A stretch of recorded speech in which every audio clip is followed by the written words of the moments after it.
Punjabi radio USA ਸੁਣ ਰਹੇ ਸਾਰੇ ਹੀ ਮਾਣਯੋਗ ਅਤੇ ਸਤਿਕਾਰਤ ਸਰੋਤਿਆਂ ਨੂੰ ਬਹੁਤ ਹੀ ਪਿਆਰ ਸਤਿਕਾਰ ਸਹਿਤ ਨਾਲ ਜੋੜ ਕੇ ਨਿੱਘੀ ਜਿਹੀ ਸਤਿ ਸ੍ਰੀ ਅਕਾਲ ਸਭ ਨੂੰ ਜੀ ਨੂੰ ਆਖਦੇ ਹਾਂ। ਸੋ ਤੇ ਪ੍ਰੋਗਰਾਮ ਖਬਰ ਤੇ ਨਜ਼ਰ ਦੇ ਵਿੱਚ ਆਪ ਸਭ ਦਾ ਨਿੱਘਾ ਸਵਾਗਤ ਹੈ। ਅੱਜ ਜਿਹੜੀ ਜੀ 17 ਜੂਨ ਦਿਨ ਹੈਗਾ ਜੀ ਸੋਮਵਾਰ। ਆਪਣੇ ਨਾਲ ਜੁੜ ਚੁੱਕੇ ਨੇ ਇਸ ਟਾਈਮ ਮਿੰਟੂ ਗੁਰੂਸਰੀਆ ਜੀ ਮਲੋਟ ਸਟੂਡੀਓਜ਼ ਤੋਂ। ਮਿੰਟੂ ਜੀ ਨਿੱਘੀ ਜੀ ਆਇਆਂ ਨੂੰ ਸਵਾਗਤ ਹੈ, ਸਤਿ ਸ੍ਰੀ ਅਕਾਲ। ਸ਼ੁਕਰੀਆ ਜੀ, ਸਾਰਿਆਂ ਨੂੰ ਸਤਿ ਸ੍ਰੀ ਅਕਾਲ ਜੀ। ਸਾਡੇ ਅੱਜ ਦੇ ਪ੍ਰੋਗਰਾਮ ਖਬਰ ਤੇ ਨਜ਼ਰ ਉਸ ਨੂੰ ਸਪਾਂਸਰ ਕਰਦੇ ਨੇ ਖਾਲਸਾ ਇੰਸ਼ੋਰੈਂਸ ਏਜੰਸੀ ਵਾਲੇ, ਜਿਨ੍ਹਾਂ ਦੇ ਕੋਲੋਂ ਤੁਸੀਂ ਹਰ ਇੱਕ ਤਰੀਕੇ ਦੀ ਇੰਸ਼ੋਰੈਂਸ ਕਰਵਾ ਸਕਦੇ ਹੋ। ਅਮਰੀਕਾ ਦੇ ਤਕਰੀਬਨ ਸਾਰੇ ਸੂਬਿਆਂ ਦੇ ਵਿੱਚ ਇੰਸ਼ੋਰੈਂਸ ਕਰਦੇ ਨੇ। ਇੰਸ਼ੋਰੈਂਸ ਬਾਰੇ ਪਤਾ ਕਰਨ ਲਈ ਕਾਲ ਕਰੋ ਨੰਬਰ 408-272-2500 ਦੇ ਉੱਤੇ। Commercial insurance, life insurance, health insurance, worker comp, liquor store, gas station insurance, home auto insurance ਦੇ ਲਈ ਕਾਲ 408-272-2500। ਨਾਲ ਹੀ Krishan Dhanota Yuba city, Gurpal Singh Sandhu Antelope, Harpreet Kaur Toor Clovis, Karampal Singh, Jasjit Kaur Grewal Clovis, Sarabjit Gurjot Gill Clovis, Tara Singh Marahar Clovis, Gurpreet Singh, Avtar Singh, Gurmeet Singh, Sukhpreet Singh, ਸਾਰੇ ਜਾਣੇ Bakersfield. GN tire and lube ਵਾਲੇ, ਜਿਨ੍ਹਾਂ ਕੋਲੋਂ ਤੁਸੀਂ truck wash, oil change, air ਬ੍ਰੇਕਾਂ ਦਾ ਕੰਮ ਕਰਵਾ ਸਕਦੇ ਹੋ।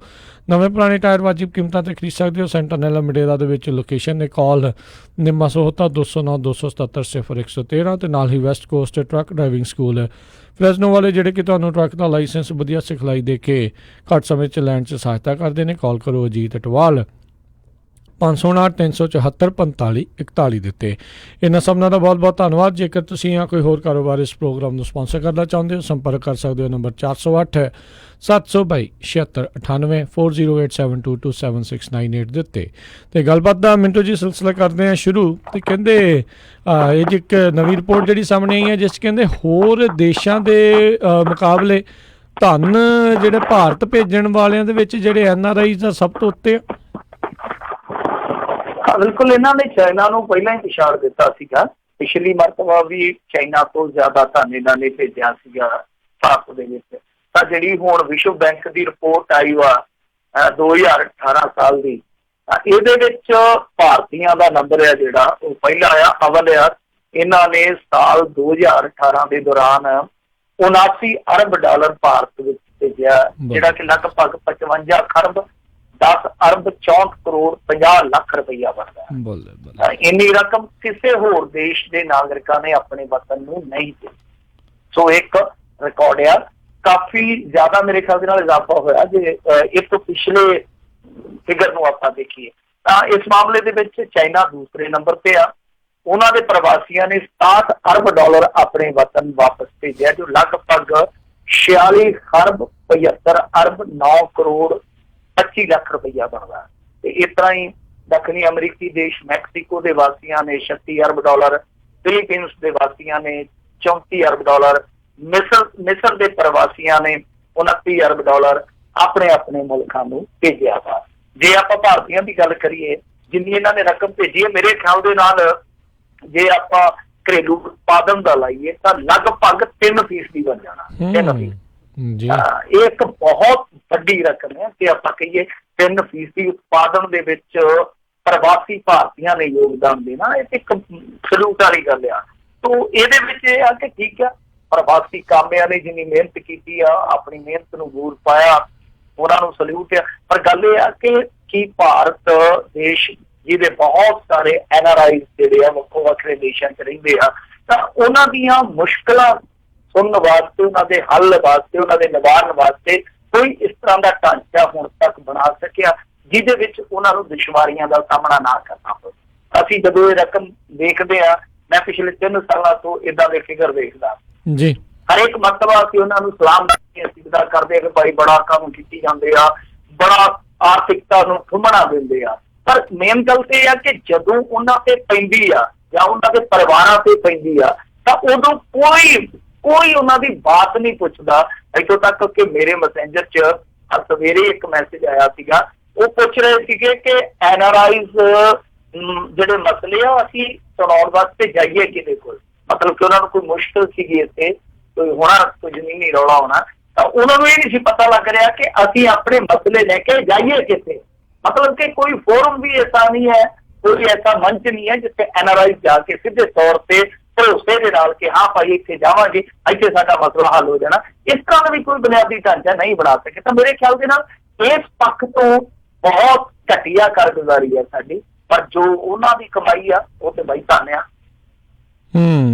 ਜੀ ਜੀ ਬਿਲਕੁਲ, ਪੈਸਿਆਂ ਦੇ ਮਾਮਲੇ 'ਚ ਤਾਂ ਅਵਲ ਆ, ਪਰ ਜਦੋਂ ਹੋਰ ਸਲਾਹਾਂ ਦਿੰਦੇ ਮੰਨਦੇ ਥੋੜੀ ਐ NRIਆਂ ਦੀ, ਕਿਤੇ ਸੁਣਦੇ ਥੋੜੀ ਜੀ। ਹਾਂ ਨਹੀਂ, ਸਲਾਹ ਆਪੋ ਆਪਣੀ ਕਹਿੰਦੇ ਨਾ, ਦੋਸਤੀ ਪੱਕੀ, ਖਰਚਾ ਆਪੋ ਆਪਣਾ। ਸਹੀ ਗੱਲ ਹੈ ਜੀ।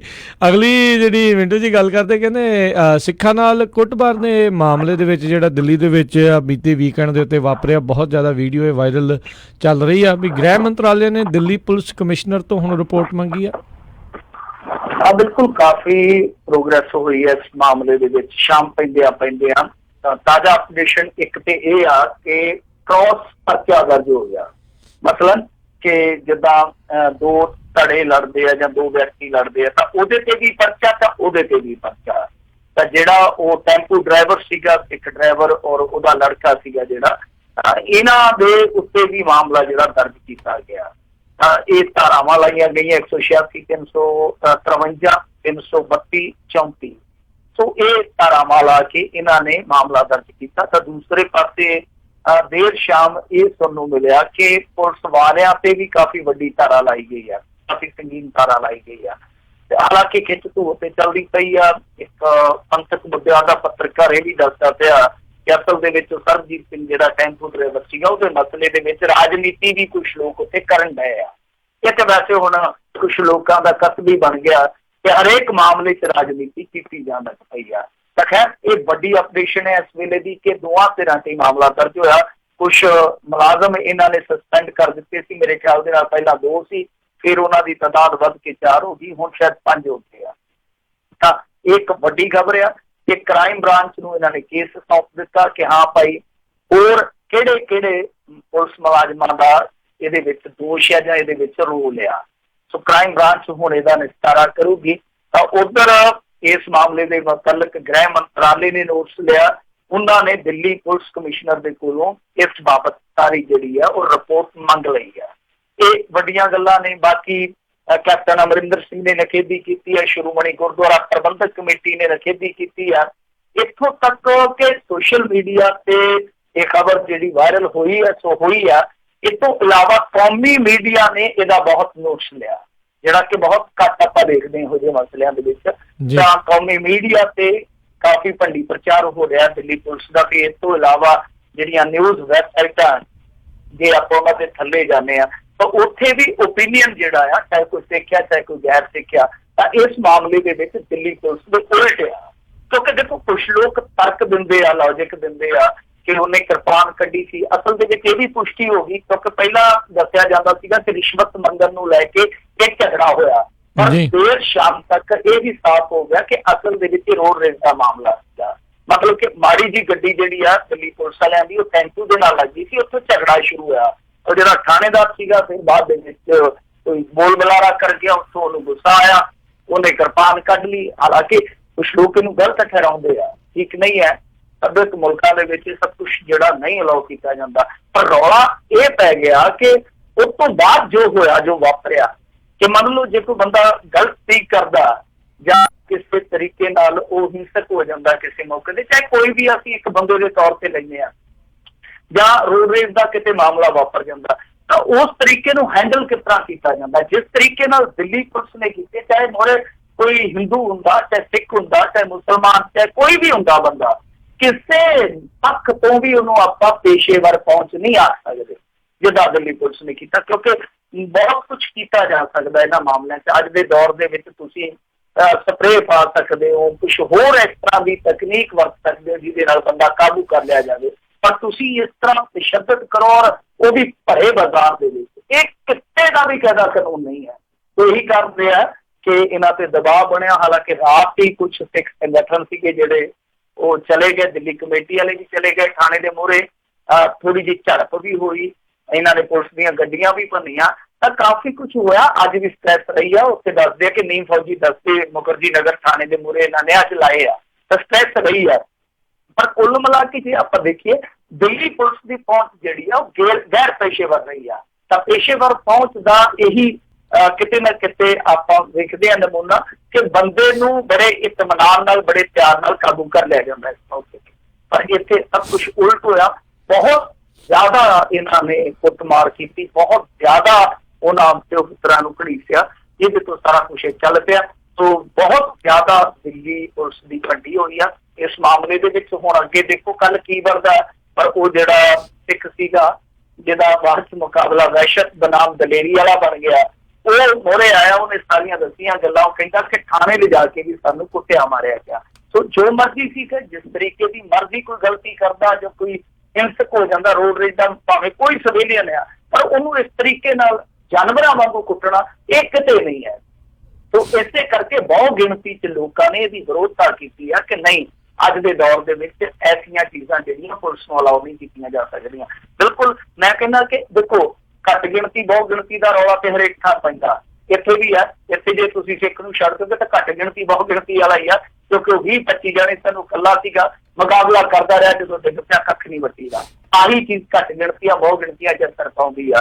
ਪਰ ਦੂਜੀ ਚੀਜ਼ ਇੱਕ ਹੋਰ ਦੇਖੋ ਨਾ, ਕਿ ਇਸ ਮਾਮਲੇ ਦੇ ਵਿੱਚ ਜਿਸ ਤਰੀਕੇ ਨਾਲ ਦਿੱਲੀ ਪੁਲਿਸ ਪੇਸ਼ ਆਈ ਹੈ, ਜਿਸ ਤਰੀਕੇ ਨਾਲ ਕੁੱਟਿਆ, ਉਹਦੇ ਤੋਂ ਇਹ ਵੀ ਇੱਕ ਨੁਕਤਾ ਉੱਠਦਾ ਕਿ ਅਸੀਂ ਫਿਰਕੂ ਰੰਗਤ ਠੀਕ ਹੈ ਹਰੇਕ ਮਸਲੇ ਨੂੰ ਦੇ ਦਿੰਦੇ ਹਾਂ, ਪਰ ਇੱਥੇ ਸਾਂਝੇ ਤੌਰ ਤੇ ਇੱਕ ਧਿਰ ਕਈ ਵਾਰ ਲੁੱਚੀ ਚੁੱਪ ਵੱਟ ਲੈਂਦੀ ਆ, ਇੱਥੇ ਸਾਂਝੇ ਤੌਰ ਤੇ ਆਵਾਜ਼ ਚੁੱਕਣੀ ਚਾਹੀਦੀ ਆ ਕਿ ਅੱਜ ਦੇ ਦੌਰ ਦੇ ਵਿੱਚ ਇੱਥੋਂ ਦੀ ਪੁਲਿਸ ਜਿਹੜੀ ਆ ਉਹ ਇੰਨਾ ਬਰੂਟਲੀ ਪੇਸ਼ ਕਿਉਂ ਆਉਂਦੀ ਆ।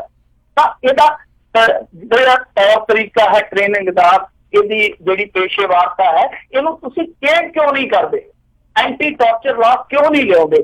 ਸੋ ਇਹਨਾਂ ਮੁੱਦਿਆਂ ਤੇ ਜਦ ਤੱਕ ਸਹਿਮਤੀ ਨਹੀਂ ਬਣਦੀ, ਸਾਰੇ ਵਰਗ ਇਕੱਠੇ ਹੋ ਕੇ ਆਵਾਜ਼ ਨਹੀਂ ਚੁੱਕਦੇ, ਸਿਆਸੀ ਤੌਰ ਤੇ ਦਬਾਅ ਨਹੀਂ ਪਾਉਂਦੇ, ਉਦੋਂ ਤੱਕ ਇਹ ਹਾਦਸੇ ਹੁੰਦੇ ਰਹਿਣਗੇ, ਘਟਨਾਵਾਂ ਹੁੰਦੀਆਂ ਰਹਿਣਗੀਆਂ। ਕਦੇ ਕਸ਼ਮੀਰ 'ਚ ਹੋ ਜਾਣਗੀਆਂ, ਕਦੇ ਅਸਮ 'ਚ ਹੋ ਜਾਣਗੀਆਂ, ਕਦੇ ਦਿੱਲੀ 'ਚ, ਕਦੇ ਪੰਜਾਬ 'ਚ, ਆਮ ਤੌਰ ਤੇ ਹੁੰਦੀਆਂ ਰਹਿੰਦੀਆਂ।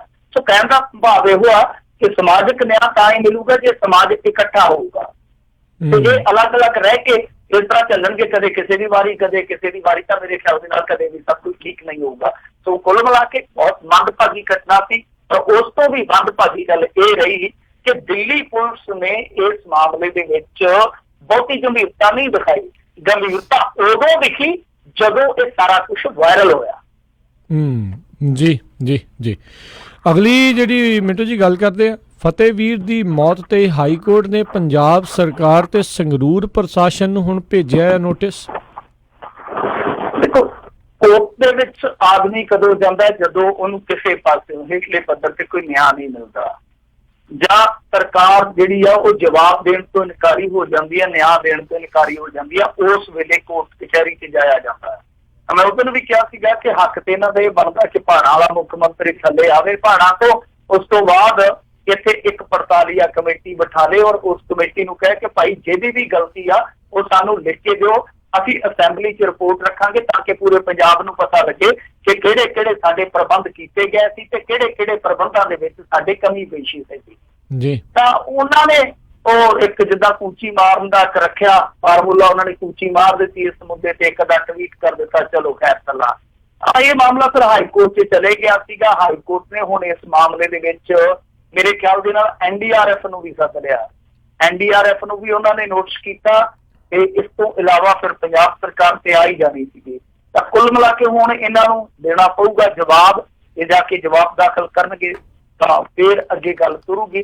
ਤਾਂ ਵੈਸੇ ਤਾਂ ਕੋਰਟਾਂ ਬਹੁਤ ਹੀ ਦੂਰ ਤੱਕ ਨਹੀਂ ਜਾ ਸਕਦੀਆਂ, ਕਿਉਂਕਿ ਉਹਨਾਂ ਦਾ ਦਾਇਰਾ ਜਿਹੜਾ ਉਹ ਇਸ ਮਾਮਲੇ ਦੇ ਵਿੱਚ ਬਹੁਤ ਸੀਮਤ ਆ, ਯਾਨੀ ਉਹ ਇੰਟਰਵੀਨ ਬਹੁਤ ਹੱਦ ਤੱਕ ਨਹੀਂ ਕਰ ਸਕਦੀਆਂ, ਕੁਛ ਹੱਦ ਤੱਕ ਕਰ ਸਕਦੀਆਂ। ਇਹ ਆ ਕਿ ਕੋਰਟ ਦੇ ਵਿੱਚ ਇਹਨਾਂ ਦਾ ਪੁਲੰਦਾ ਖੁੱਲ ਜਾਊਗਾ ਕਿ ਕਿਸ ਤਰ੍ਹਾਂ ਇਹਨਾਂ ਦਾ ਪ੍ਰਬੰਧ ਸੀਗਾ, ਕਿਉਂਕਿ ਆਪਾਂ ਦੇਖਿਆ ਹੀ ਆ ਅੱਗੇ ਇਹਨਾਂ ਨੇ ਜਦੋਂ ਰੌਲਾ ਪਿਆ ਸੀਗਾ ਤੇ ਜਾ ਕੇ 7 ਰਿਪੋਰਟ ਪੇਸ਼ ਕਰ ਦਿੱਤੀ ਸੀਗੀ ਕਿ 45 ਅਣਢੱਕੇ ਬੋਰਵੈਲ ਜਿਹੜੇ ਆ ਕੁੱਲ ਪੰਜਾਬ 'ਚ ਮਿਲੇ ਆ। ਇਹ ਕਦੇ ਹੋ ਸਕਦਾ ਕਿ 45 ਹੀ ਬੋਰਵੈਲ ਹੋਣ? ਉਸ ਤੋਂ ਬਾਅਦ ਫਿਰ ਇਹਨਾਂ ਦਾ ਝੂਠ ਫੜਿਆ ਗਿਆ ਸੀਗਾ, ਅਨੇਕਾਂ ਹੀ ਨਿਕਲ ਆਏ ਸੀਗੇ। ਤਾਂ ਕੁੱਲ ਮਿਲਾ ਕੇ ਇਹ ਚੀਜ਼ ਜ਼ਰੂਰ ਉੱਥੇ ਹੋਊਗੀ ਕਿ ਪ੍ਰਬੰਧਾਂ 'ਚ ਉਕਾਈ ਕਿੱਥੇ ਕਿੱਥੇ ਰਹੀ ਆ, ਔਰ ਕੋਰਟ ਦੇ ਵਿੱਚ ਸਭ ਤੋਂ ਅਹਿਮ ਪੱਖ ਇਹ ਰਹੂਗਾ ਕਿ ਸੁਪਰੀਮ ਕੋਰਟ ਨੇ, ਤੁਹਾਨੂੰ ਯਾਦ ਹੋਣਾ ਕਿ ਜਦੋਂ ਪ੍ਰਿੰਸ ਡਿੱਗਾ ਸੀ ਉਸ ਤੋਂ ਬਾਅਦ ਬਹੁਤ ਜਲਦੀ ਜਵਾਕ ਡਿੱਗਣੇ ਸ਼ੁਰੂ ਹੋ ਗਏ ਸੀਗੇ, ਇੱਕ ਲੋਕ ਤੇ ਇੱਥੋਂ ਤੱਕ ਅੱਖ ਲੱਗ ਪਏ ਸੀਗੇ, ਪੈਸਾ ਟੱਕਾ ਇਕੱਠਾ ਕਰਨ ਦੇ ਬਾਰੇ ਕਈ ਆਪ ਹੀ ਟੁੱਟੀ ਜਾਂਦੇ ਆ। ਹਾਲਾਂਕਿ ਏਦਾਂ ਕਰਨਾ ਮੇਰੇ ਖਿਆਲ ਦੇ ਨਾਲ ਹਾਰੀ ਸਾਰੇ ਦੇ ਬਸ ਦਾ ਰੂਪ ਤੇ ਹੈ ਨਹੀਂਗਾ, ਪਰ ਬਾਅਦ ਦੇ ਵਿੱਚ ਹੋਇਆ ਕਿ ਸੁਪਰੀਮ ਕੋਰਟ ਇਹਦੇ ਤੇ ਸਖਤ ਹੋ ਗਈ, ਉਹਨਾਂ ਨੇ ਕਾਫੀ ਸਖਤ ਗਾਈਡਲਾਈਨ ਜਿਹੜੀ ਉਹ ਜਾਰੀ ਕੀਤੀ ਸੀ। ਪੰਜਾਬ ਇਸ ਵੇਲੇ ਉਹਨੂੰ ਫੋਲੋ ਨਹੀਂ ਸੀ ਕਰ ਰਿਹਾ, ਤਾਂ ਕਿ ਹਾਈ ਕੋਰਟ ਦੇ ਵਿੱਚ ਉਹ ਮੁੱਦਾ ਵਿਚਾਰਿਆ ਜਾਊਗਾ। ਜੋ ਗਾਈਡਲਾਈਨ ਅੱਜ ਤੋਂ 10-11 ਸਾਲ ਪਹਿਲਾਂ ਹੀ ਜਾਰੀ ਹੋ ਚੁੱਕੀ ਆ, ਉਹਦੇ ਵਿੱਚ ਇਹਨਾਂ ਨੇ ਜਿਸ ਤਰ੍ਹਾਂ ਦਾ ਰੋਲ ਅਦਾ ਕੀਤਾ, ਉਹਦੇ ਤੇ ਵੀ ਚਰਚਾ ਹੋਊਗੀ। ਕਿੰਨੀਆਂ ਫਟਕਾਰਾਂ ਮਿਲਣਗੀਆਂ, ਕਿੰਨੀਆਂ ਝਾੜਾਂ ਮਿਲਣਗੀਆਂ, ਨਵੇਂ ਸਿਰੇ ਤੋਂ ਕੀ ਹੁਕਮ ਆਉਣਗੇ, ਸਾਰੀ ਸੁਣਵਾਈ ਤੇ ਨਿਗਾਹ ਜਿਹੜੀ ਉਹ ਪੰਜਾਬੀਆਂ ਦੀ ਬਣੀ ਰਹੂਗੀ। ਜੀ ਜੀ ਬਿਲਕੁਲ। ਅਗਲੀ ਮਿੰਟੂ ਜੀ ਆਪਾਂ ਗੱਲ ਕਰਦੇ ਹਾਂ, ਕਹਿੰਦੇ ਨਸ਼ਿਆਂ ਤੇ ਭ੍ਰਿਸ਼ਟਾਚਾਰ ਦੇ ਮਾਮਲੇ ਵਿੱਚ ਲਿਪਤ ਪੁਲਿਸ ਨੇ ਦੇ ਜਿਹੜੇ 11 ਮੁਲਾਜ਼ਮ ਮੁਅੱਤਲ। ਦੇਖੋ, ਇਹ ਪਟਿਆਲੇ ਜ਼ਿਲ੍ਹੇ ਦੇ ਵਿੱਚ ਇੱਕ ਕਾਫੀ ਵੱਡੀ ਮੁਹਿੰਮ ਆਰੰਭੀ ਗਈ ਹੈ, ਜਿਹਦੇ ਵਿੱਚ ਐਸਐਸਪੀ ਸਰਦਾਰ ਮਨਦੀਪ ਸਿੰਘ ਸਿੱਧੂ ਨੇ ਸਖਤ ਕਾਰਵਾਈ ਕੀਤੀ ਹੈ ਕਿ ਨਸ਼ਿਆਂ ਤੇ ਭ੍ਰਿਸ਼ਟਾਖੋਰੀ ਦੇ ਵਿੱਚ ਜਿਹੜੇ ਕੁਝ ਮੁਲਾਜ਼ਮ ਸ਼ਾਮਲ ਸੀਗੇ, ਲਿਬੜੇ ਹੋਏ ਸੀਗੇ, ਉਹਨਾਂ ਨੂੰ ਇਹਨਾਂ ਨੇ ਮੁਅੱਤਲ ਕਰ ਦਿੱਤਾ। 6 ਥਾਣੇਦਾਰ ਵਿੱਚ ਸ਼ਾਮਲ ਆ ਤੇ ਇਸ ਤੋਂ ਇਲਾਵਾ 5 ਜਿਹੜੇ ਉਹ ਦੂਸਰੇ ਮੁਲਾਜ਼ਮ ਨੇ ਇਹਨਾਂ ਦੇ, ਇਹਨਾਂ ਨੂੰ ਤੁਰੰਤ ਪ੍ਰਭਾਵ ਦੇ ਨਾਲ ਮੁਅੱਤਲ ਕਰ ਦਿੱਤਾ ਗਿਆ। ਔਰ ਕਮਾਲ ਦੀ ਗੱਲ ਇਹ ਆ ਕਿ ਇੱਕ ਜਨਾਨਾ ਥਾਣੇਦਾਰ ਵੀ ਇਹਨਾਂ ਥਾਣੇਦਾਰਾਂ 'ਚ ਸ਼ਾਮਲ ਆ, ਮਤਲਬ ਕਿ ਬੀਬੀਆਂ ਵੀ ਪੂਰਾ ਬਰਾਬਰ ਆ ਕੇ ਇੱਥੇ ਮੁਕਾਬਲਾ ਕਰ ਰਹੀਆਂ ਨੇ ਮਰਦਾਨਾ ਪੁਲਿਸ ਦਾ। ਤਾਂ ਇਹ ਜਿਹੜੇ 11 ਮੁਲਾਜ਼ਮ ਇਸੇ ਕਰਕੇ ਹੀ ਇਹਨਾਂ ਦੀ ਸਸਪੈਂਸ਼ਨ ਹੋਈ ਆ, ਕਿਉਂਕਿ ਇਹ ਕਿਤੇ ਨਾ ਕਿਤੇ ਸ਼ੱਕੀ ਕਿਰਦਾਰ ਸਨ, ਜਾਂ ਕਹਿ ਲਈਏ ਕਿ ਫੋਰਸ ਦੇ ਵਿੱਚ ਕਾਲੀਆਂ ਭੇਡਾਂ ਦਾ ਕੰਮ ਕਰਦੇ ਪਏ ਸੀਗੇ। ਪਰ ਇਹ ਇੱਕ ਜ਼ਿਲ੍ਹੇ ਦੀ ਕਹਾਣੀ ਨਹੀਂ, ਹਰੇਕ ਜ਼ਿਲ੍ਹੇ ਦੀ ਕਹਾਣੀ ਹੈ। ਇੱਥੇ ਤੇ ਖੁਦ ਡੀਜੀਪੀ ਕਹਿ ਚੁੱਕਾ, ਇੰਨੇ ਥਾਣਿਆਂ ਦਾ ਇੱਥੇ ਕਾਰੋਬਾਰ ਚੱਲਦਾ। ਇੱਥੇ ਤੇ ਤੁਹਾਨੂੰ ਪਤਾ ਹੀ ਆ ਕਿ ਖੁਦ ਡੀਜੀਪੀ ਹੈ ਜਿਹੜਾ ਉਸ ਸਮੇਂ ਦਾ ਏਡੀਜੀਪੀ, ਉਹ ਜਾ ਕੇ ਰਿਪੋਰਟ ਤੇ ਆਇਆ ਸੀਗਾ। ਬਹੁਤ ਕੁਛ ਗਲਤ ਹੁੰਦਾ। ਤਾਂ ਇਹ ਤੇ ਹੈ ਕਿ ਮਨਦੀਪ ਸਿੰਘ ਸਿੱਧੂ ਜਿਹੜਾ ਅਫਸਰ ਆ, ਉਹ ਆਪਣੇ ਤਰਜ਼ੇ ਅਮਲ ਤੇ ਇਸ ਤਰੀਕੇ ਨਾਲ ਕੰਮ ਕਰਦਾ ਕਿ ਉਹ ਦੂਸਰਿਆਂ ਤੋਂ ਵੱਖ ਨਜ਼ਰ ਆਉਂਦਾ। ਵੱਖ ਨਜ਼ਰ ਹੀ ਨਹੀਂ ਆਉਂਦਾ, ਉਹ ਅਮਲ ਵੀ ਵੱਖ ਆ। ਪਰ ਹਰੇਕ ਜ਼ਿਲ੍ਹੇ ਦੇ ਵਿੱਚ ਇਸ ਤਰ੍ਹਾਂ ਦਾ ਅਫਸਰ ਹੋਣਾ ਚਾਹੀਦਾ। ਸੋ ਮਨਦੀਪ ਸਿੰਘ ਸਿੱਧੂ ਬਹੁਤ ਕਮਾਲ ਦਾ ਅਫਸਰ ਆ। ਹੁਣ ਤੱਕ ਰਿਕਵਰੀਆਂ ਵੀ ਸ਼ਾਨਦਾਰ ਰਹੀਆਂ ਔਰ ਕੰਮ ਕਰਨ ਦਾ ਢੰਗ ਵੀ ਸ਼ਾਨਦਾਰ ਰਿਹਾ।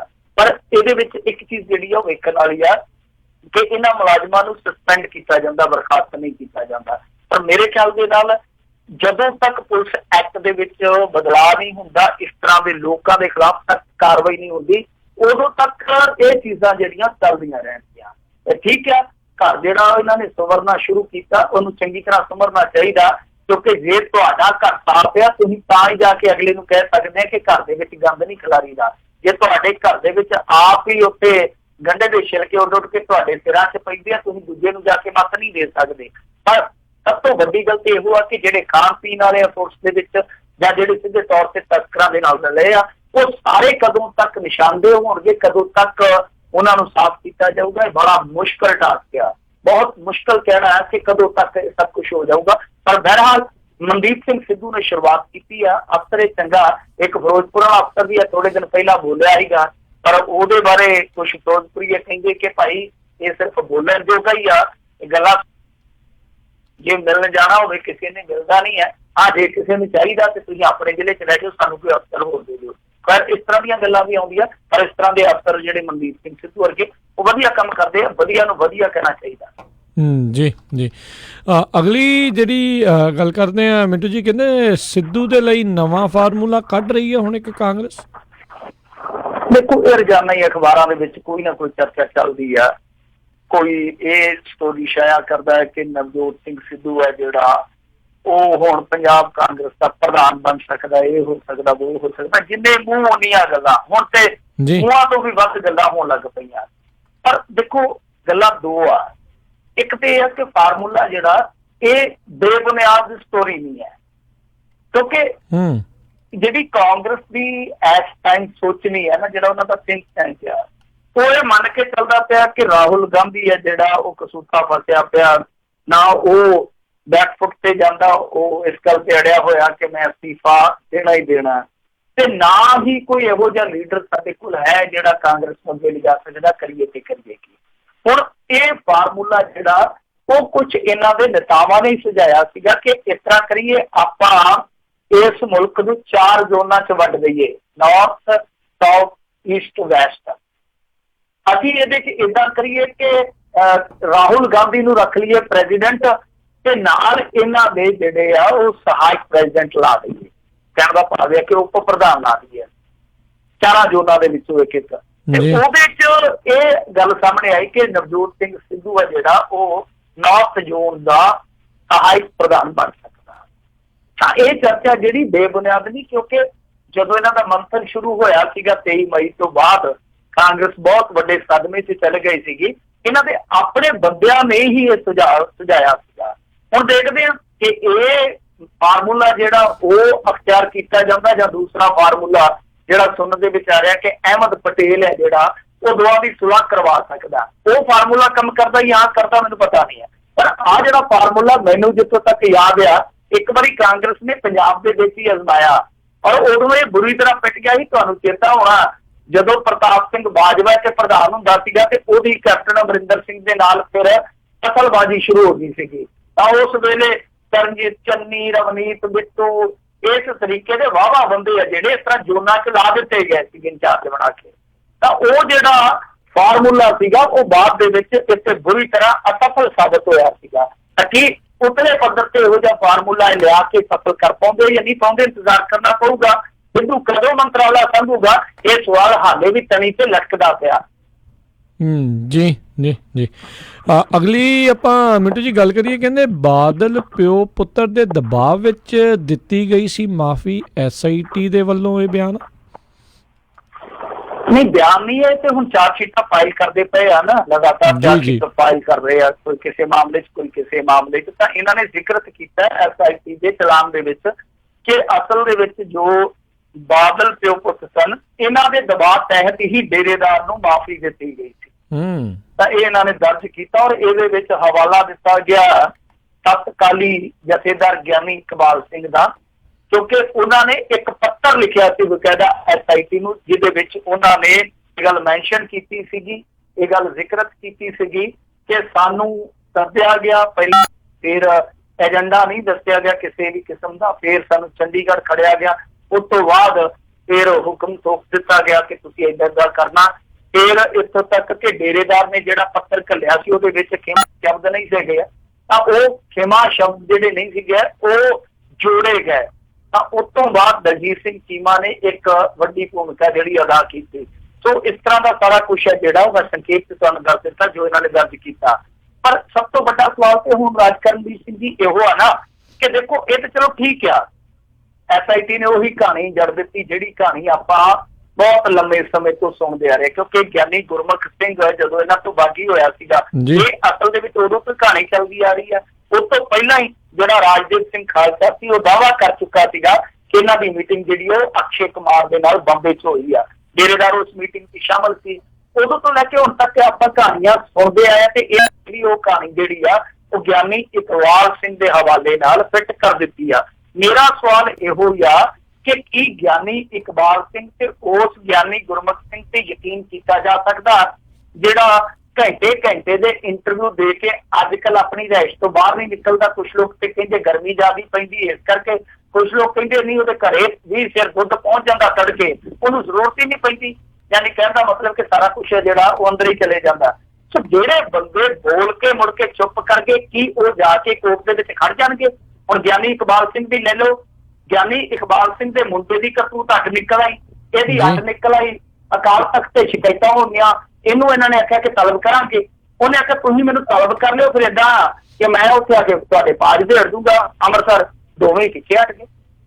ਉਹਨਾਂ ਨੇ ਅਕਾਲ ਤਖਤ ਤੇ ਤਲਬ ਨਹੀਂ ਕੀਤਾ, ਉਹਨੇ ਉਤੜੇ ਦੀ ਫੁੱਲੇ। ਸੋ ਜਿਹੜੇ ਬੰਦੇ, ਦੋਨੇ ਬੰਦੇ ਜਿਹੜੇ ਕਿ ਮੁੱਖ ਤੌਰ ਤੇ ਇਹਨਾਂ ਨੇ ਜ਼ਿਕਰਤ ਕੀਤੇ ਆ, ਉਹ ਦੋਨੇ ਬੰਦੇ ਹੀ ਤਾਂ ਆਪਣੀ ਗੱਲ ਕਹੀ ਤੋਂ ਮੁੜ ਕੇ ਪਿੱਛੇ ਭਾਉਂਦੇ ਆ। ਅਦਾਲਤ ਦੇ ਵਿੱਚ ਉਹ ਖੜ ਜਾਣਗੇ ਕਿਉਂਕਿ ਅਦਾਲਤ ਨੇ ਕੱਲੀ SIT ਦੀ ਉੱਤੇ ਲਿਖੀ ਤੇ ਨਹੀਂ ਨਾ ਮੰਗਣੀ ਕਿ ਆਪ ਜੋ ਲਿਖਤਾ ਉਹਦੀ ਸਰਬ ਸੱਚ ਆ, ਇਹ ਆਕਾਸ਼ਬਾਣੀ ਆ, ਬਸ ਠੀਕ ਠਾਕ ਆ। ਉੱਥੇ ਉਹਨਾਂ ਨੇ ਐਵੀਡੈਂਸ ਵੀ ਦੇਖਣਾ ਕਿ ਹਾਂ ਐਵੀਡੈਂਸ ਜਿਹੜਾ ਉਹ ਪੁਖਤਾ ਕਿੰਨਾ ਕੁ ਆ।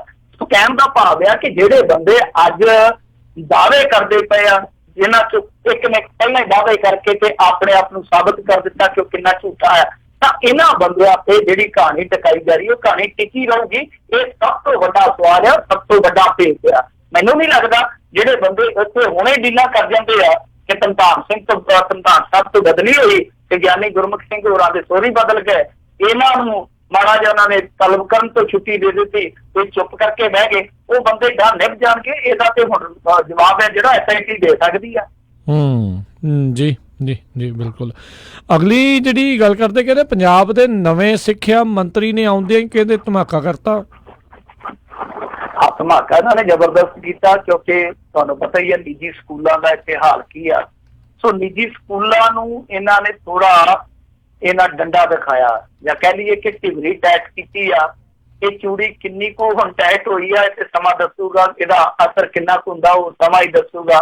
ਪਰ ਇੱਕ ਵਾਰੀ ਇਹਨਾਂ ਨੇ ਦਾਬਾ ਚੰਗਾ ਮਾਰਿਆ। ਦਾਬੇ ਤੋਂ ਭਾਵ ਇਹ ਹੈ ਕਿ ਨਿੱਜੀ ਸਕੂਲਾਂ ਨੂੰ ਕਹਿ ਦਿੱਤਾ ਕਿ ਤੁਹਾਡੇ ਕੰਪਲੈਕਸ ਦੇ ਵਿੱਚ, ਯਾਨੀ ਸਕੂਲ ਦੇ ਕੰਪਲੈਕਸ ਦੇ ਵਿੱਚ ਵਰਦੀ ਤੇ ਕਿਤਾਬਾਂ ਜਿਹੜੀਆਂ ਉਹ ਨਹੀਂ ਵਿਕਣਗੀਆਂ। ਇਹ ਵੱਡਾ ਇਹਨਾਂ ਨੇ ਇੱਕ ਤਰ੍ਹਾਂ ਨਾਲ ਕਹਿ ਲਈਏ ਕਿ ਪਾਬੰਦੀ ਵਾਲਾ ਕੰਮ ਕੀਤਾ ਵਾ। ਤੇ ਇਸ ਤੋਂ ਇਲਾਵਾ ਇਹਨਾਂ ਨੇ ਆਖਿਆ ਕਿ ਬੋਰਡ ਦੇ ਸਿਲੇਬਸ ਤੇ ਆਧਾਰਿਤ ਕਿਤਾਬਾਂ ਹੀ ਇਸਤੇਮਾਲ ਹੋਣਗੀਆਂ। ਵੈਬਸਾਈਟ ਤੇ ਤੁਹਾਡੀ ਸਾਰੀ ਜਿਹੜੀ ਜਾਣਕਾਰੀ ਆ ਉਹ ਦੇਣੀ ਹੋਏਗੀ, ਨਹੀਂ ਤੇ NOC ਤੁਹਾਡੀ ਜਿਹੜੀ ਆ ਉਹ ਰੱਦ ਕਰ ਦਿੱਤੀ ਜਾਊਗੀ। ਫਿਰ ਇੱਕ ਵੱਡੀ ਗੱਲ ਇਹਨਾਂ ਨੇ ਕਹੀ ਆ ਕਿ 3 ਸਾਲਾਂ ਤੀਕ ਤੁਸੀਂ ਆਪਣੀ ਵਰਦੀ ਦਾ ਡਿਜ਼ਾਈਨ ਜਾਂ ਰੰਗ ਨਹੀਂ ਜੇ ਬਦਲ ਸਕਦੇ। ਜੇ ਤੁਸੀਂ ਇਸ ਤਰ੍ਹਾਂ ਕੀਤਾ ਤੇ ਫਿਰ ਤੁਹਾਡੇ ਤੇ ਕਾਰਵਾਈ ਜਿਹੜੀ ਆ ਉਹ ਸਖਤ ਹੋਊਗੀ। ਤਾਂ ਕਹਿਣ ਦਾ ਭਾਵ ਹੈ ਕਿ ਦਾਬਾ ਤੇ ਬਹੁਤ ਤਗੜਾ। ਇਹ ਹੁਣ ਦਾਬਾ ਜੇ ਇਸੇ ਤਰ੍ਹਾਂ ਰੱਖਣ ਤੇ ਜੇ ਕੋਈ ਦਾਬੇ ਨੂੰ ਉਲੰਘਦਾ ਉਹਦੇ ਇਹ ਫਿਰ ਵਾਲ ਚੰਗੀ ਤਰ੍ਹਾਂ ਕੱਢ ਦੇਣ ਤਾਂ ਮੇਰੇ ਖਿਆਲ ਦੇ ਨਾਲ ਖੇਡ ਥੋੜੀ ਬਹੁਤੀ ਬਣ ਸਕਦੀ ਆ।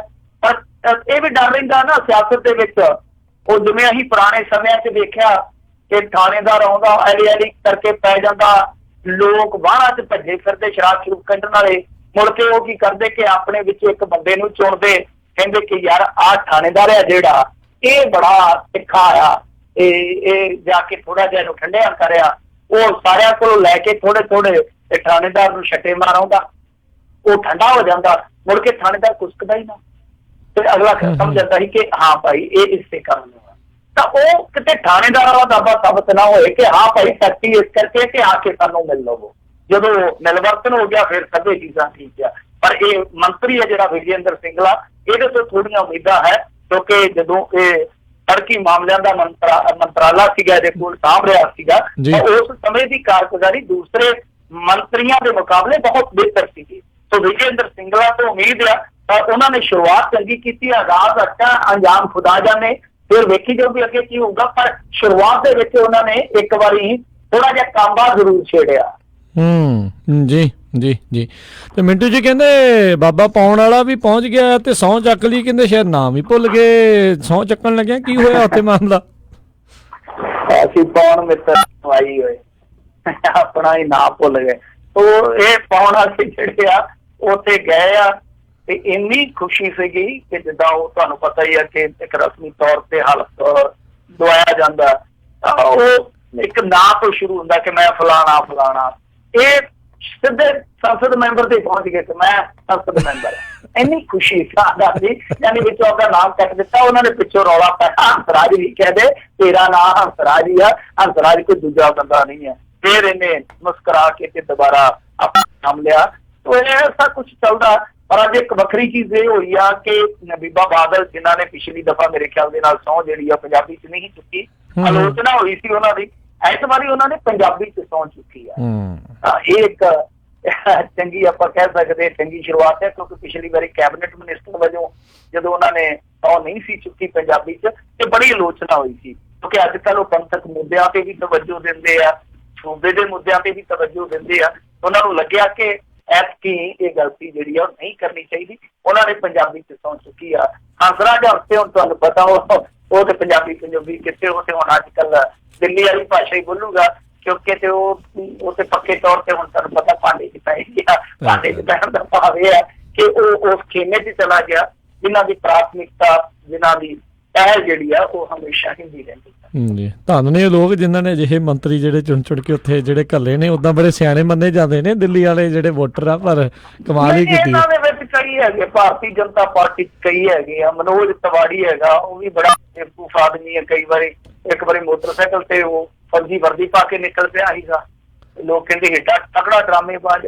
ਮਨੋਜ ਤਿਵਾੜੀ ਹੈਗਾ, ਰਵੀ ਕਿਸ਼ਨ ਹੈਗਾ, ਕਈ ਹੈਗੇ ਨਾ, ਹੇਮਾ ਮਾਲਿਨੀ ਆ, ਹੰਸਰਾਜ ਹੰਸ ਆ ਗਿਆ, ਇਹ ਪੂਰੇ ਉਧਰੋਂ ਸੰਨੀ ਦਿਓਲ ਆ ਗਿਆ, ਅਨੂਪਮ ਖੇਰ ਦੀ ਘਰ ਵਾਲੀ ਆ ਗਈ। ਮਤਲਬ ਕਿ ਪੂਰੇ ਕਲਾਕਾਰ ਇਹਨਾਂ ਨੇ ਜੋੜੇ ਆ, ਪੂਰੇ ਕਲਾਕਾਰ। ਪੂਰਾ ਇਹ ਤੁਹਾਨੂੰ ਮਨੋਰੰਜਨ ਹੈ ਜਿਹੜਾ ਦਿੰਦੇ ਰਹਿਣਗੇ ਸਮੇਂ ਦਰ ਸਮੇਂ। ਆਇਆ ਸੰਨੀ ਦਿਓਲ, ਉਹ ਦੇ ਕੇ ਭਲਵਾਨੀ ਜਿਹੜਾ ਜਿਹਾ ਨਾ ਲੋਕਾਂ ਨੂੰ ਮਿਲਿਆ, ਨਾ ਉੱਥੋਂ ਦੇ ਨੇਤਾਵਾਂ ਨੂੰ ਮਿਲਿਆ। ਤੇ ਲੋਕ ਕਹਿੰਦੇ ਕਿ ਮੇਰੇ ਖਿਆਲ ਦੇ ਨਾਲ ਹਰ ਇੱਕ ਬੰਦਾ ਜਿਹੜਾ ਉਹ ਇਹੋ ਹੀ ਸੋਚਦਾ ਹੋਣਾ ਕਿ ਭਾਈ ਯਾਰ ਸੰਨੀ ਦਿਓਲ ਜਿਹੜਾ ਉਹ ਹੁਣ ਸ਼ਾਇਦ ਆ ਜਾਊਗਾ ਕਿ ਨਹੀਂ ਆ ਜਾਊਗਾ, ਕਿਉਂਕਿ ਕੁਝ ਲੋਕ ਤੇ ਇਹ ਵੀ ਡਰਾਵਾ ਦਿੰਦੇ ਹੋਣੇ ਕਿ ਜਿਹੜੇ ਬੱਚੇ ਕੁਝ ਲੀੜੇ ਸੀ ਉਹ ਵੀ ਚੁੱਕਣ ਆਇਆ ਸੀਗਾ, ਅਸਲ ਦੇ ਵਿੱਚ ਤੇ ਰਹਿ ਨਹੀਂ ਹੈ। ਜੀ, ਇਹਦੇ ਵਿੱਚ ਵੀ ਕੋਈ ਦੋ ਰਾਵਾਂ ਨਹੀਂ ਆ। ਤੇ ਮਿੰਟੂ ਜੀ, ਬੰਗਾਲ ਦੇ ਡਾਕਟਰਾਂ ਦੀ ਹੜਤਾਲ ਦਾ ਕੀ ਅਪਡੇਟ ਹੈਗੀ ਆ ਉਧਰਲੇ ਪਾਸੋਂ? ਦੇਖੋ, ਉਹਨਾਂ ਦੀ ਹੜਤਾਲ ਜਿਹੜੀ ਉਹ ਖਤਮ ਹੋ ਗਈ ਆ, ਬਲੀ ਉਹਨਾਂ ਨੇ ਲੈ ਲਈ ਹੈ। ਇਸ ਹੜਤਾਲ ਦੇ ਜ਼ਰੀਏ ਮੇਰੇ ਖਿਆਲ ਦੇ ਨਾਲ ਤਕਰੀਬਨ ਦਰਜਨ ਦੇ ਕਰੀਬ ਮੌਤਾਂ ਜਿਹੜੀਆਂ ਹੋਈਆਂ। ਅੱਜ ਦਾ ਤਾਂ ਪਤਾ ਨਹੀਂ ਕੀ ਤਾਜ਼ਾ ਫਿਕਰ ਰਿਹਾ, ਪਰ ਉਹਨਾਂ ਦਾ ਹੁਣ ਰਾਜੀਨਾਮਾ ਹੋ ਗਿਆ, ਚਲੋ ਚੰਗੀ ਗੱਲ ਆ। ਅੱਜ ਦੇਸ਼ ਵਿਆਪੀ ਹੜਤਾਲ ਸੀ, ਉਸ ਤੋਂ ਬਾਅਦ ਜਿਹੜੀ ਉੱਥੋਂ ਦੀ ਚੀਫ ਮਿਨਿਸਟਰ ਹੈ ਬੰਗਾਲ ਦੀ, ਉਹਦੇ ਨਾਲ ਗੱਲਬਾਤ ਹੋਈ ਆ, ਤਾਂ ਹੱਲ ਨਿਕਲਿਆ, ਚੰਗੀ ਗੱਲ ਆ। ਪਰ ਜੋ ਨੁਕਸਾਨ ਹੋਇਆ ਜਾਨਾਂ ਦਾ, ਮੇਰੇ ਖਿਆਲ ਦੇ ਨਾਲ ਉਹਦੀ ਨਾ ਭਰਪਾਈ ਮਮਤਾ ਬੈਨਰਜੀ ਤੋਂ ਹੋਣੀ ਹੈ, ਨਾ ਡਾਕਟਰਾਂ ਤੋਂ ਹੋਣੀ। ਤਾਂ ਇਹਦਾ ਹੱਲ ਜਿਹੜਾ ਸ਼ੁਰੂ 'ਚ ਨਿਕਲ ਜਾਂਦਾ ਤੇ ਬਿਹਤਰ ਸੀਗਾ। ਡਾਕਟਰਾਂ ਦੇ ਨਾਲ ਕੁੱਟਮਾਰ ਜਿਹੜੀ ਮੈਂ ਸ਼ੁਰੂ ਤੋਂ ਕਿਹਾ ਸੀ ਗਲਤ ਸੀ, ਪਰ ਕਈ ਵਾਰ ਹੁੰਦਾ ਕਿ ਤੁਸੀਂ ਚਾਹ ਕੇ ਵੀ ਪ੍ਰੋਟੈਸਟ ਐਸਾ ਨਹੀਂ ਬਣਾ ਸਕਦੇ ਜਿਹਦੇ ਵਿੱਚ ਵਿਦੋਸ਼ੀਆਂ ਨੂੰ ਕੋਈ ਨੁਕਸਾਨ ਹੁੰਦਾ ਹੋਵੇ, ਜਿਨ੍ਹਾਂ ਦਾ ਕੋਈ ਦੋਸ਼ ਹੀ ਨਹੀਂ। ਪ੍ਰੋਟੈਸਟ ਤੁਹਾਡਾ ਐਸਾ ਉਲੀਕਿਆ ਜਾਣਾ ਚਾਹੀਦਾ ਜਿਹਦੇ ਵਿੱਚ ਇੱਕ ਸਰਕਾਰ ਨੂੰ ਲੱਗੇ, ਪਬਲਿਕ ਨੂੰ ਨਾ, ਕਿਉਂਕਿ ਪਬਲਿਕ ਤਾਂ ਤੁਹਾਨੂੰ ਸਪੋਰਟ ਕਰੂਗੀ ਤੇ ਦਬਾਅ ਵਧਣਾ, ਤੇ ਜਦੋਂ ਪਬਲਿਕ ਸਪੋਰਟ ਕਰੂਗੀ ਫਿਰ ਉਹ ਤੁਹਾਨੂੰ ਸਪੋਰਟ ਕਰਨ ਦੀ ਥਾਂ ਤੇ ਵਿਰੋਧਤਾ ਦੇਊਗੀ, ਜਿਹਦਾ ਨੁਕਸਾਨ ਹਮੇਸ਼ਾ ਸੰਘਰਸ਼ਾਂ ਨੂੰ ਹੁੰਦਾ। ਤਾਂ ਠੀਕ ਹੈ, ਡਾਕਟਰਾਂ ਦਾ ਸੰਘਰਸ਼ ਕੋਈ ਗੈਰ ਵਾਜਬ ਨਹੀਂ ਸੀਗਾ, ਉਹਦੀ ਵਜ੍ਹਾ ਸੀਗੀ, ਇੱਕ ਆਧਾਰ ਸੀਗਾ। ਜਿਸ ਤਰੀਕੇ ਦੇ ਨਾਲ ਸੇਵਾਵਾਂ ਠੱਪ ਕੀਤੀਆਂ ਗਈਆਂ ਤੇ ਉਹਦਾ ਪਿਤਾ ਜਿਹੜਾ ਉਹ ਕਈ ਸਟੇਟਾਂ ਦੇ ਵਿੱਚ ਮੌਤਾਂ ਦੇ ਰੂਪ 'ਚ ਨਿਕਲਿਆ, ਉਹ ਬਹੁਤ ਮੰਦਭਾਗਾ ਰਿਹਾ। ਜੀ ਜੀ ਜੀ, ਤੇ ਬਹੁਤ ਬਹੁਤ ਮਿੰਟੂ ਜੀ ਤੁਹਾਡਾ ਧੰਨਵਾਦ, ਤੁਸੀਂ ਸਾਡੇ ਨਾਲ ਜੁੜੇ, ਇਹਨਾਂ ਖਬਰਾਂ ਬਾਰੇ ਤੁਸੀਂ ਸਾਨੂੰ ਜਾਣਕਾਰੀਆਂ ਦਿੱਤੀਆਂ। ਅਗਲੀ ਵਾਰ ਤੱਕ ਲਈ ਬੜੀ ਮਿਹਰਬਾਨੀ, ਪਿਆਰ ਭਰੀ ਸਤਿ ਸ਼੍ਰੀ ਅਕਾਲ ਜੀ। ਜੀ, ਤੇ ਸਰੋਤਿਓ, ਇੱਥੇ ਹੀ ਸਾਡਾ ਅੱਜ ਦਾ ਇਹ ਪ੍ਰੋਗਰਾਮ ਵੀ ਸਮਾਪਤ ਹੈ। ਮਿਲਦੇ ਹਾਂ ਤੁਹਾਨੂੰ ਸਾਰਿਆਂ ਨੂੰ ਅਗਲੀ ਵਾਰ। ਉਦੋਂ ਤੱਕ ਲਈ ਮੇਰੇ ਵੱਲੋਂ ਵੀ ਪਿਆਰ ਭਰੀ ਨਿੱਘੀ ਸਤਿ ਸ਼੍ਰੀ ਅਕਾਲ। ਜਿਉਂਦੇ ਵਾਸਤੇ ਰਹੋ, ਹੱਸਦੇ ਖੇਲਦੇ ਰਹੋ, ਸੁਣਦੇ ਰਹੋ ਜੀ ਪੰਜਾਬੀ ਰੇਡੀਓ USA।